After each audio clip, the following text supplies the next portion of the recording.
मौर्य शासन के बारे में सही कथन को मौर्य शासन की पैदल सेना को 2 भागों में बांटी। मौर्य की राजकीय मुद्रा पन थी। मौर्य कालीन सिक्के सोना चांदी तथा तांबे से बने होते। पुराना संकट काल में वसूल जाने वाला कर था। मौर्य वंश का अंतिम शासक कौन था? सत्यवंधन का पुत्र वृद्धत मौर्य साम्राज्य का अंतिम शासक था। उसका शासन 187 ईसा पूर्व में 180 ईसा पूर्व तक। वो बौद्ध धर्म का अनुयायी था। उसके अपने ही सेनापति पुष्यमित्र ने वृद्धत की हत्या कर दी और अब एक नए राजवंश का उदय हुआ जिसे शुंग राजवंश कहते हैं। मौर्य कालीन मुद्रा क्या कहलाती थी? पान। ग्रीक शासक के सेल्यूकस किनारे पर जाति क्या था? चंद्रगुप्त मौर्य। सम्राट चंद्रगुप्त मौर्य ने पश्चिमोत्तर भारत के यूनानी शासकों को सेल्यूकस निकेटर को पराजित कर हैरात कर दिया। अराकोसिया, कंधार, जिड्रोसिया, पेलोपोनेसिया, काबुल भूभाग से अधिकृत विशाल मौर्य साम्राज्य की स्थापना की। चंद्रगुप्त ने 500 हाथी लेने के बाद सेल्यूकस ने अपनी पुत्री हेलेन का विवाह चंद्रगुप्त से कर दिया। मौर्य साम्राज्य के बाद मगध पर किस वंश का आसन आया था? तो शुंग वंश का। शुंग वंश का शासन काल 185 से 75 ईसा पूर्व तक था। पुष्यमित्र शुंग का साम्राज्य के संस्थापक और प्रथम राजा थे। इसने पहले हुए मौर्य साम्राज्य में सेनापति थे। 150 ईसा पूर्व शुंग ने अंतिम मौर्य सम्राट वृद्धत मौर्य के हिंसात्मक नीति का उनका वध कर स्वयं को राजा घोषित किया। शुंग वंश का संस्थापक कौन था? पुष्यमित्र। पाटलिपुत्र पर यवन डेमेट्रियस का आक्रमण किस वंश से शासन के समय हुआ था? तो शुंग वंश। मुस्लिम शुंग के शासनकाल की सबसे महत्वपूर्ण घटना थी ये भारतीय आक्रमण की है। विभिन्न साक्ष्यों पता चल के यवन आक्रमणकारी बिना किसी अवरोध के पाटलिपुत्र के निकट आ पहुंचे। इस आक्रमण की चर्चा पतंजलि के महाभारत, गार्गी संहिता तथा कालिदास के मालविकी मित्रम नाटक में हुई थी। पतंजलि पुष्यमित्र के पुरोहित है।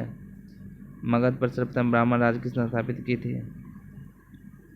पुष्यमित्र ने। पुष्यमित्र शुंग ने ब्राह्मण धर्म का पुनरुत्थान बौद्ध धर्म पर अत्याचार करने के लिए जाना जाता था। मगध पर सर्वप्रथम ब्राह्मण राजा स्थापित करने का श्रेय पुष्यमित्र शुंग को ही जाता है। शुंग वंश के पतन के पश्चात मगध पर किस वंश का शासन हुआ था? कर्ण वंश। शुंग वंश के अंतिम शासक देवभूति के मंत्री वसुदेव की उसकी हत्या कर सत्ता प्राप्ति की और कर्ण वंश की स्थापना की। कर्ण वंश ने 75 ईसा पूर्व 30 ईसा पूर्व तक शासन किया। वैदिक धर्म एवं सांस्कृतिक संरक्षण को जो परंपरा शुंगों ने प्रारंभ की उसे कर्ण वंश ने जारी रखा। कर्ण वंश का संस्थापक कौन था? वसुदेव। शुंग वंश के अंतिम शासक देवभूति के मंत्री वसुदेव ने उसकी हत्या कर सत्ता प्राप्त की और कर्ण वंश की स्थापना की। कर्ण वंश 75 ईसा पूर्व में 30 वर्ष तक शासन किया। वैदिक धर्म एवं संस्कृत संरक्षण की जो परंपरा शुंगों ने प्रारंभ की उसने कर्ण वंश जारी रखा। सेन वंश का संस्थापक कौन था? सामंत सेन।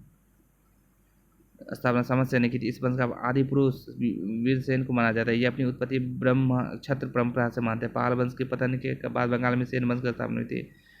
सेन वंश का सबसे शक्तिशाली शासक कौन था? विजयसेन। निम्न इस सेन वंश का अंतिम शासक कौन था? लक्ष्मण सेन को बंगाल का सेन वंश का अंतिम शक्तिशाली शासक माना जाता है। लक्ष्मण सेन ने परम भागवत की उपाधि धारण की। लक्ष्मण सेन बंगाल का अंतिम हिंदू शासक था। लक्ष्मण सेन को 1202 के लगभग पश्चिम की ओर उत्तर बंगाल मुहम्मद खिलजी को समर्पित करने पड़े थे। वो वंश जिसे प्रथम बार हिंदी में अपना अभिलेख उत्कीर्ण किया था सेन वंश। सेन वंश की राजधानी कहाँ थी?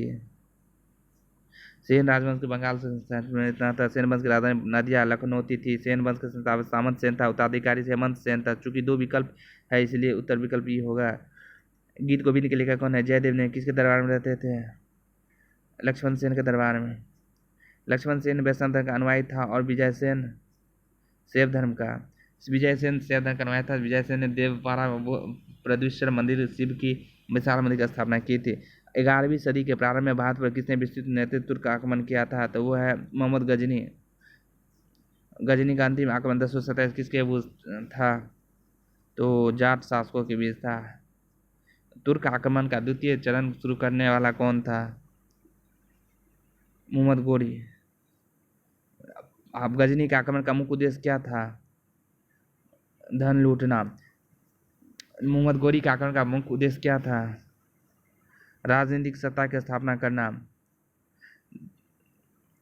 भारत की तरह ही तुर्क आक्रमण के समय बिहार में विकेंद्रीकृत शक्तियां प्रभावित थी। बिहार के संगठित राजनीति की इकाई नहीं थी। इस समय उत्तर बिहार के अधिकांश हिस्से पर कर्नाट वंश का शासन था जबकि अन्य भागों में छोटे छोटे राज्य स्थापित हुए थे। इस समय बंगाल के सेन वंश के शासक ने बिहार पर आक्रमण कर उसकी स्थिति को अत्यधिक दयनीय बना दी। बिहार में तुर्क सत्ता की स्थापना का श्रेय किसको जाता है? बख्तियार खिलजी को। नालंदा विश्वविद्यालय के जाल काट कर किसे नष्ट किया? बख्तियार खिलजी ने। बख्तियार खिलजी की हत्या 1206 में किसने की थी? अली मर्दनी खिलजी ने बख्तियार खिलजी ने अपना प्रशासनिक मुख्यालय कहाँ दी थी? बिहार शरीफ में। निम्नलिखित बख्तियार खिलजी कहाँ का दफनाया गया था? मुंगेर में। बिहार में आने वाले पहले सूफी संत कौन थे? मोमिन आरिफ।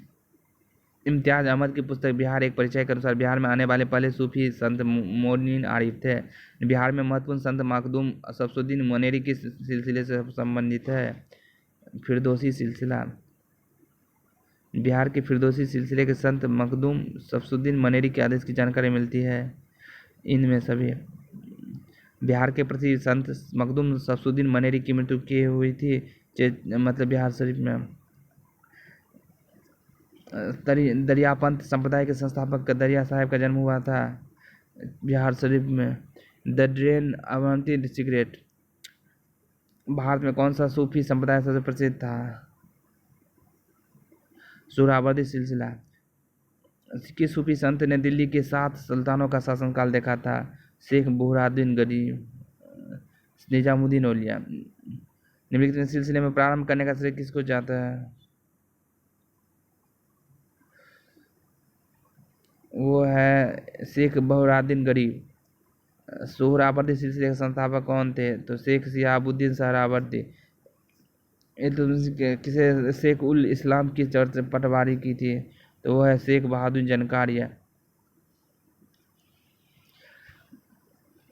सोहरावर्दी हो गया। शाहजहां के श्रेष्ठ पुत्र दारा शिकोह किस सिलसिले का अनुयायी था? वो था शेख मीर मोहम्मद या मियाँ मीर। 13वीं सदी में नक्शबंदी की सिलसिले की स्थापना की थी? ख्वाजा बहादुर नक्शबंद। गयासुद्दीन तुगलक दिल्ली सल्तनत में एक तुगलक वंश का शासक था। गाजी मलिक या तुगलक गाजी शुक्ला के नाम से 18 सितंबर 12 दिल्ली सिंहासन पर बैठा। उसे तुगलक वंश का संस्थापक भी माना जाता है। इसके कुल 29 बार मंगोल आक्रमण किया, विफल किया। इसके कर्नाटक वंश के शासक मोहम्मद बिन तुगलक ने बिहार के एक शहर का नाम तुगलकापुर कर दिया था। तो वो है दरभंगा को। दरभंगा में जामा मस्जिद तथा दुर्ग का निर्माण किस सुल्तान ने किया था? वो है मोहम्मद बिन तुगलक। तुगलक काल में बिहार की राजधानी कहाँ थी? बिहार राज्य का नाम बिहार किसके काल पर पड़ा था?